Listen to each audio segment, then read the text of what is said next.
तर आता आम्ही देवगड बीचवरती आलो आहे. सनसेट बघू शकतात तुम्ही मागे. काय जबरदस्त व्ह्यू आहे, काय जबरदस्त. आणि इकडे मागे विंडमिल्स आहेत. खूप बोलतात ना, आम्हाला थोडा पीस पाहिजे होता. झोप बीप झाली नाही, डोकं बी काही एकदम दुखतं. आज जास्त कुठे गेलो ना, फक्त एक मंदिर केलं. त्या मंदिराचे पण स्टोरीज आणि हे व्हिडिओज मी तुम्हाला दाखवेल. पण बीच बघा एकदम सुकून आहे. आपल्या इकडे बाकी मुंबई आणि या ठिकाणी कसं बीच एकदम क्राऊडेड असतात, किंवा अलिबागमध्ये पण बीचेस एकदम क्राऊडेड असतात. इवन गोवामध्ये पण तुम्हाला असे एवढे शांत बीचेस नाही भेटणार. हा बीच बघा किती शांत आहेत. तिकडे सर्व लोक वॉक वगैरे असं सर्व्हिस रोड जसं असतं तसंच एक असं हे बनवलं आहे वॉकिंग वगैरेसाठी.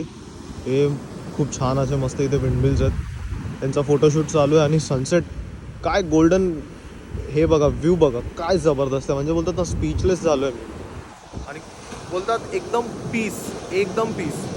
जे थकवा आणि जे अंग वगैरे आमचं दुखत होतं ना एवढा वेळ बाईक वगैरे चालून, सगळं कॉम्पन्सेट झालं आहे इकडे आल्यानंतर.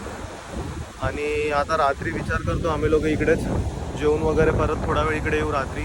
आणि बीचवरती जर कोण काही बोलत नसेल, परमिशन असेल तर बॉनफायर करू, थोडंफार चिकन वगैरे किंवा काही जे काय असेल पनीर वगैरे रोस्ट करू आणि थोडं रात्री या बीचवरती चिल करू.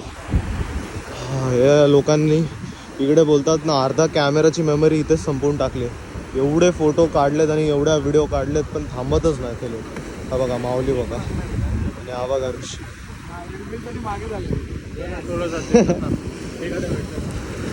याचा अजून संपत नाही.